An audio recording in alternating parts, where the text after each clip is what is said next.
Warning: this podcast discusses paranormal activity and other topics some might find disturbing. Listener discretion is advised.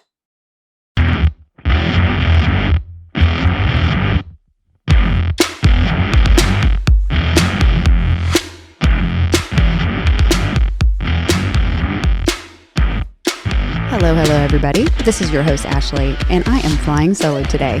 Welcome to Ghost Gossip. My husband, as we said in the last episode, was coming down with the man cold, and he did, in fact, want himself right into the man cold.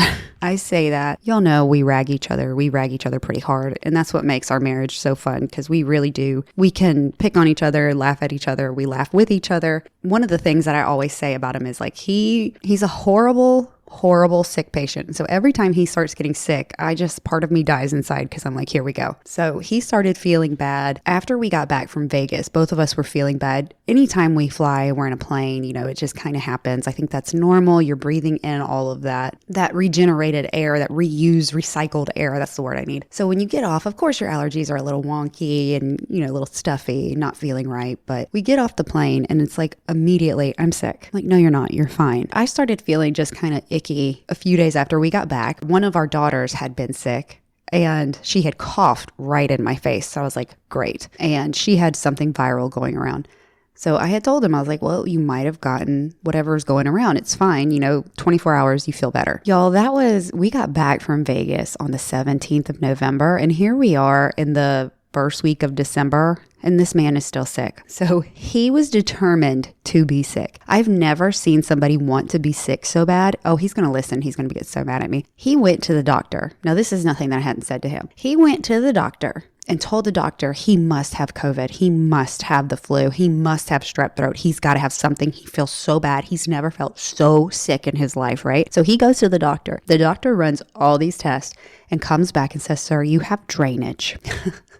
So we live in South Carolina, and it was like summertime right before we went to Vegas. And when we came back, there was no fall. We are in winter. It is cold. We call it fake fall. We usually have fake fall a few times, and then it gets to winter. We didn't have fake fall. We had summer, kind of cooled off, summer, winter. So I was like, Daniel, you're fine. The doctor did give him some medicine for his drainage, and he's had a rough week with that. He's been hacking up along, and neither one of us have slept well. So I was like, don't worry about this.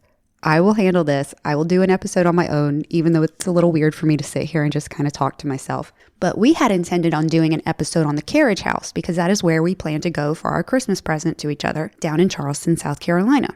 But I could not bring myself to do that episode without him. So I was talking to my friend Jessica, who I talk about often. She was on the show a couple of weeks ago, and she said, why don't you look into the Omni Mount Washington Hotel? You'll love the stories. So I was like, I'm curious. I love getting show recommendations because it really does. Like, I only know I'm limited. So I looked it up. First and foremost, this place is beautiful. This place actually looks like the Stanley Hotel, which is fitting because we just did an episode on the Stanley Hotel last week. But it looks like the Stanley Hotel, and upon reading further, it actually gets mistaken for the hotel in The Shining because they are so similar. And as you know, I'm sure, especially if you listened to last week's episode, the hotel in The Shining is actually the Stanley Hotel. The Mount Washington Hotel in New Hampshire looks a lot like it. So people confuse the two hotels. I'm not going to say they confuse them a lot because I don't know. But I know in 3 articles I read, each article mentioned that people at first glance think that that is the Overlook Hotel from the movie The Shining, and it is not. They are 2 separate hotels, but they are very similar. Because this is going to be a little bit different, I'm not going to do a deep dive into this, but I wanted to tell you a little bit about it and some of the stories that I found on this hotel. The Mount Washington Hotel, located in Brenton Woods, New Hampshire, was built in 1902 by Joseph Stickney as a wedding gift for his wife, Carolyn Stickney. Let me tell you something. These gifts back in the day when you got married, they were off the chain. I didn't get a hotel when we got married.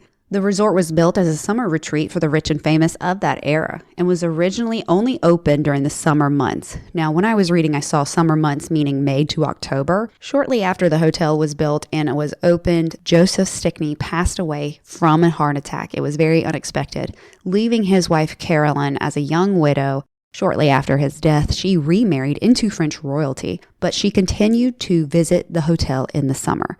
It is said that she visited that hotel up until the death of her other husband, her second husband, the prince. And guests and visitors alike say that Miss Princess Carolyn, is the spirit that is the most active in the hotel. Princess Carolyn's room was room 314. And yes, you can rent that room and stay in that room. Something about that room that you need to know, not only does it have her spirit, which is considered to be the most active spirit in the hotel, but her bed, like her real life bed, is in that hotel room and guests can sleep in that bed. Like, I don't know why that kind of just makes me go, wow. But to think that you can sleep in her bed and her ghost is said to roam the hotel and be seen in that room, that is very fascinating to me. And if you're wondering if I've added this hotel to my list of places to visit, you are correct. I have. Yes, I have. Indeed. This might have jumped the list. Also, it being on the East Coast, for whatever reason, when I first heard the name Mount Washington Hotel, I thought Washington State, not Mount Washington. And I was like, oh, that's going to be like a week-long trip. There's no way we can get across the country and see that in a weekend. And then I looked again and I was like, oh, that's New Hampshire. We can do that. So I have put this hotel on our list, and yes, the Stanley Hotel is the place that we want to go see, like, first and foremost as like a big trip. But this one might be second. This one might be 2026, where Stanley Hotel is happening in 2025. I'm putting it in the universe. So Princess Carolyn's room is 314. And this room has gained so much attention because of the happenings and the goings on in that room that ghost hunters visited the hotel in 2008 and reported paranormal activity in that room, as well as the towers and the ballrooms. Guests who have stayed in room 314 have also noticed instances of lights turning on and off, their TVs coming on without anybody touching the remote, and there's even a drawer on one of the nightstands that seems to open on its own, and that has been reported by multiple guest employees as well as a journalist that stayed in the hotel. Not to mention, items disappear and then reappear in strange places. Other guests report smelling a floral perfume in the middle of the night.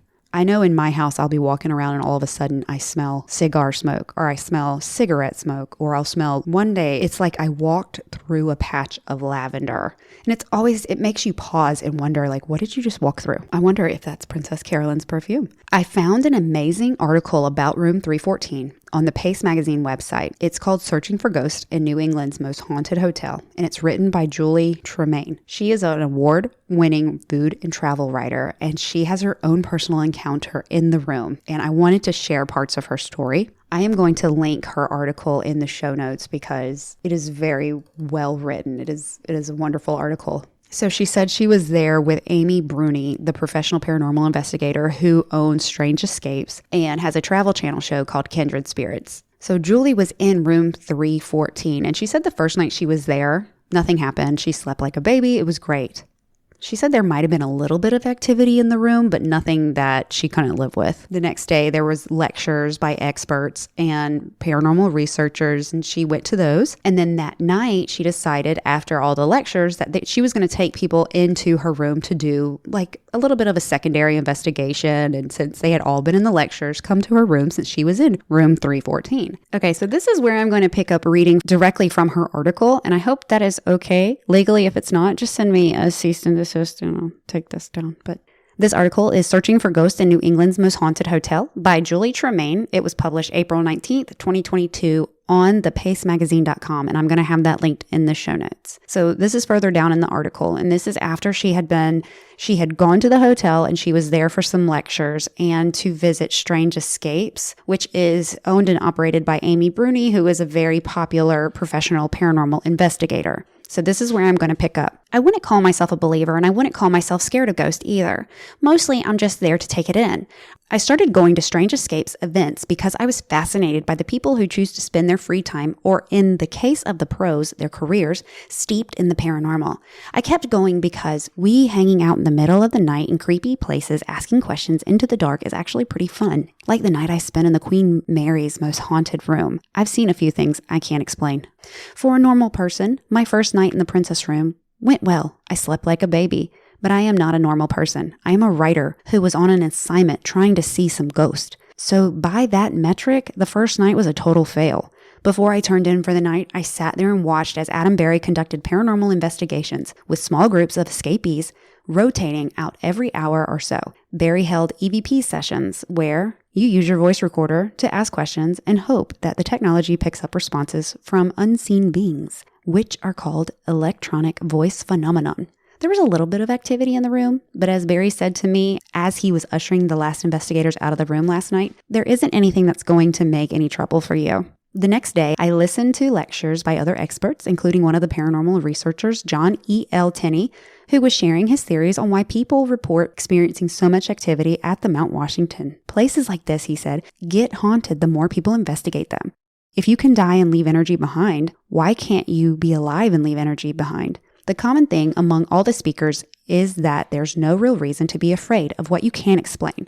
Ghosts are people too, is Bruni's philosophy of paranormal investigation. Most people are fundamentally nice, so it stands to reason that the energy they leave behind would be the same. Whatever you encounter when you're looking for the unexplained most definitely doesn't mean you any harm. Sure, it can be a little startling, psychic medium Chip Coffee said about seeing a ghost, but unless it's malicious or malevolent, chill the F out. My second night in the Princess Room, a Sunday, I decided to get serious about trying to have a paranormal encounter. Most of the people who had come to the event had gone home early because of the increasingly insane snowstorm. I invited the remaining people back to the Princess Room for another investigation. There were maybe 20 of us in the room, including Bruni, Barry, Tenny, and Greg and Dana Newkirk, who used haunted objects in their paranormal investigations. Dana pulled out tarot cards, which Tenny guided us through setting our intention and amplifying our collective energy. Bruni and Greg asked the questions in the EVP session. The princess is hard to make contact with, probably because so many people go there trying to talk to her. But whatever we were doing was working. Bruni started asking her about the gala events she used to throw at the hotel, especially about New Year's Eve, her biggest bash of them all. We started getting some real answers. Nothing too controversial, just about how much she loved those parties. But we really felt like we were talking to Princess Carolyn. As the mood in the room got lighter and lighter, those results were a big deal to all of us. We started hearing some knocks on the walls around us. And when we burst into laughter, the lights flickered. Someone else made a joke, we all laughed, and it happened again. This time, the lights dimmed for a few seconds. At this point, I had been staying in the room for 36 hours, and I hadn't heard a single knock or seen the lights flicker, even one other time. Then my eyes glanced down on the nightstand, the same one the head of housekeeping had talked about before. "Guys," I said, "look at the drawer." It was open 2 inches. I was standing closest to that nightstand, so I would have known if someone had touched it. It really seemed like whatever had opened it for Mark had opened it for us too. We all looked at it for a few minutes, then pushed the drawer back in. Shortly after that, people started to filter out. I was staying, so I was behind everyone who was leaving. I turned around to make sure there were no stragglers, and that's when I saw it. The drawer was open again. Only this time. It was completely open. I had closed it myself. Dana came back inside and tried to do something that would make the drawer open on its own. We pushed it, pulled it, tested whether a coat would have caught on it, jumped on the floor in front of it, walked heavily across the room towards it. Nothing moved it at all. "I need to get out of this room," I said to her. "I just need to use the bathroom first." "Okay," she said. "We'll wait for you in the hall." I closed the hotel room door, went into the bathroom, and came out a minute or so later and ran to the door. "Get back in here," I yelled.